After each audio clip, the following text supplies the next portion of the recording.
ಸಾಗರದಲ್ಲಿ ಇನ್ನೇನು ಘಟನೆ ನಡೆದಿದೆ ಅದು ದುರದೃಷ್ಟಕರ. ಸಾಗರದ ಜನ ಈ ತನಕ ಇಂತಹ ಕೃತ್ಯವನ್ನು ನೋಡಿರಲಿಲ್ಲ. ಏಕೆಂದರೆ ಮಂಗಳೂರು ಶಿವಮೊಗ್ಗ ರಸ್ತೆಯಲ್ಲಿರುವ ರೂಟ್ ಕೆಫೆ ಮಾಲೀಕ ಕೇವಲ ಸಂಬಳದ ವಿಚಾರ, ಹಣಕಾಸಿನ ವಿಚಾರಕ್ಕೆ ಕೊಲೆ ಆಗಿದ್ದಲ್ಲ, ಇದರ ಹಿಂದೆ ಬೇರೆನೇ ವಿಚಾರ ಇದ್ದಾವೆ. ಪೊಲೀಸ್ ಇಲಾಖೆ ಉನ್ನತ ತನಿಖೆ ಮಾಡಿ ಈ ಸತ್ಯಾಸತ್ಯತೆಯನ್ನು ಬಯಲು ಮಾಡಬೇಕು. ಹಾಗೆ ಕಾಣದ ಕೈಗಳು, ಏಕೆಂದರೆ ಆರೋಪಿಯ ಪರವಾಗಿ ಮಂಗಳೂರು ಸೈಡಿಂದ ಸಹ ಪೊಲೀಸರ ಮೇಲೆ ಪ್ರೆಸರ್ ಬಂದಿದೆ ಅಂತ ನಮಗೆ ವಿಚಾರ ಬಂದಿದೆ. ಯಾವುದೇ ಇಂತಹ ಇದಕ್ಕೆ ಕಡಿವಾಣ ಕೊಡದೆ ಉನ್ನತ ಮಟ್ಟದ ತನಿಖೆ ಆಗಬೇಕು. ಹಾಗೂ ನಿನ್ನೆ ಅವನು ಕೊಲೆ ಮಾಡಿದ ನಂತರ ಮನೆ ಹತ್ರ ಬಂದು ಕಾರ್ನ ತಗೊಂಡು ನಿಲ್ಲಿಸಿ ಮನೆಯಲ್ಲಿ ಮಲಗಿರ್ತಾನೆ ಅಂತ ಪೊಲೀಸ್ ಇಲಾಖೆ ಸುದ್ದಿ ಬಂತು.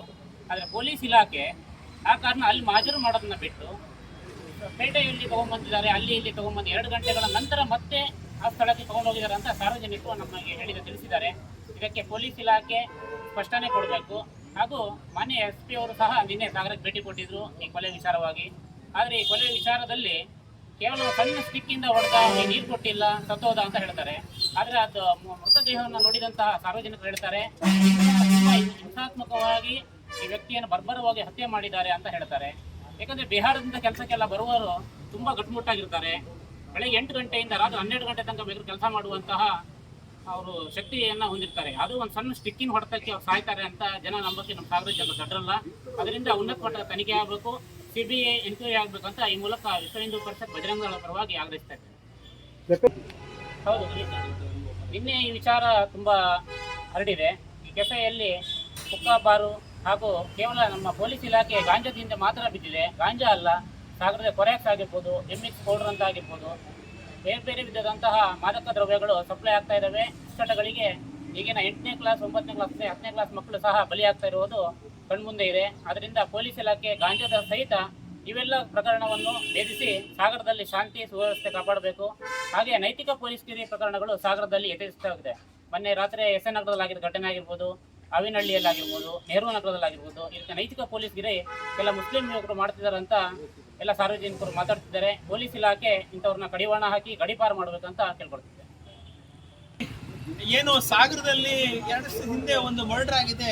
ಬಿಹಾರದಿಂದ ಕೆಲಸಕ್ಕೆ ಬಂದಿರತಕ್ಕಂತಹ ಟಿಂಕು ಶರ್ಮಾ ಅಂತಕ್ಕಂಥ 26 ವರ್ಷದ ಯುವಕನ ಮರ್ಡರ್ ಆಗಿದೆ. ಅಲ್ಲಿ ಆ ಮಾಲೀಕ ಈ ಒಂದು ಮರ್ಡರ್ ಅನ್ನು ಮಾಡಿದಾನೆ ಅಂತಕ್ಕಂಥದ್ದು ಈಗೆಲ್ಲ ಬೆಳಕಿ ಬರ್ತಿದೆ. ಇದ್ರ ಹಿಂದೆ ಗಾಂಜಾ, ಹುಕ್ಕ ಎಲ್ಲವೂ ಕೂಡ ಅಲ್ಲಿ ನಡೀತಾ ಇತ್ತು. ಈ ಒಂದು ಸಂದರ್ಭದಲ್ಲಿ ರಾತ್ರಿ 3 ಗಂಟೆವರೆಗೂ ಕೂಡ ಆ ಒಂದು ದಂಧೆ ನಡೀತಾ ಇತ್ತು.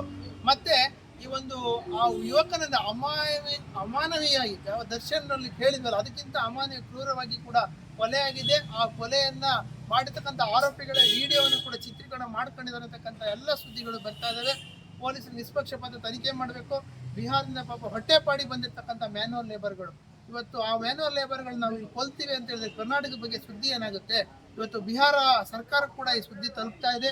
ಹಾಗಾಗಿ ಈ ತನಿಖೆಯನ್ನು ಮಾಡಬೇಕು. ಯಾರಿದ್ರೂ ಕೂಡ ನಿರ್ದಾಕ್ಷಿಣ್ಯವಾಗಿ ಕ್ರಮ ತಗೋಬೇಕು. ಎಲ್ಲರ ಹೆಡೆಮುರಿಯನ್ನು ಕಟ್ಟಬೇಕು. ಈ ಘಟನೆ ಒಂದು ಆಯ್ತು ಇಷ್ಟಕ್ಕೆ ಬಿಡೋದಲ್ಲ. ಈ ಘಟನೆ ಹಿಂದಿರ್ತಕ್ಕಂಥ ಕಾಣದ ಕೈಗಳನ್ನೆಲ್ಲರೂ ಕೂಡ ಬಂಧಿಸಬೇಕು. ಮತ್ತು ಈ ರೀತಿ ಕರ್ನಾಟಕದಲ್ಲಿ ಯಾರೋ ಹೊರಗಡೆಯಿಂದ ಬಂದಿರತಕ್ಕಂಥವ್ರನ್ನ ಮರ್ಡರ್ ಮಾಡ್ತಕ್ಕಂಥ ಈ ಒಂದು ಇದು ಬೇರೆ ಥರ ಮೆಸೇಜ್ ಹೋಗುತ್ತೆ ಸಾಗರಕ್ಕೆ, ಕರ್ನಾಟಕಕ್ಕೆ ಅಂತ ಹೇಳ್ತಾ ಈ ಸಂದರ್ಭದಲ್ಲಿ ಪೊಲೀಸ್ ಇಲಾಖೆ ನಿರ್ದಾಕ್ಷಿಣ್ಯ ಕ್ರಮ ತಗೋಬೇಕು. ಹಿಂದ್ಗಡೆ ಯಾವುದೇ ಮರೆ ಮಾಚುವಿಕೆ ಆಗಲಿ ಏನೂ ಆಗಬಾರ್ದು.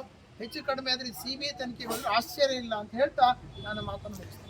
ಸರ್ ಈಗ ಈ ಟೀ ಕ್ಯಾಂಟೀನ್ಸು ಅಂತ ಸಣ್ಣ ಕ್ಯಾಂಟೀನ್ಸ್ ಮಾಡಿಕೊಂಡು ಅಪ್ರಾಪ್ತ ಬಾಲಕರಿಗೆ ಸಿಗರೇಟು ಮತ್ತು ಇನ್ನೊಂದು ವ್ಯಸನಕ್ಕೆ ಜಾಗ ಕೊಡ್ತಾ ಇದ್ದಾರೆ. ಅದ್ರ ಬಗ್ಗೆ ಏನಂತೀರ ಸರ್? ನನಗೆ ಸರ್ ನೀವು ಹೇಳ್ತಕ್ಕಂಥ ಟೀ ಸ್ಟಾಲ್ಗಳು ಎಲ್ಲ BH ರೋಡ್ ಕಾಲೇಜ್ ಸುತ್ತಮುತ್ತ ಓಪನ್ ಆಗ್ತಾ ಇದಾವೆ. ಆದ್ರೆ ನನಗೆ ಖಚಿತವಾಗಿರ್ತಕ್ಕಂಥ ಮಾಹಿತಿ ಇಲ್ಲ. ಆದ್ರೆ ಏನಾದ್ರು ಅಪ್ರಾಪ್ತರನ್ನ ಈ ಸಿಗರೇಟು ಗಾಂಜಾಕ್ಕೆ ಬಳಸ್ಕೊಂಡಿದ್ದಾಗಿದ್ರೆ ಅದು ಅಕ್ಷಮ್ಯ. ಕಾನೂನು ಪ್ರಕಾರ ಪೊಲೀಸ್ ಇಲಾಖೆ ಮಟ್ಟ ಹಾಕಬೇಕಾಗುತ್ತೆ.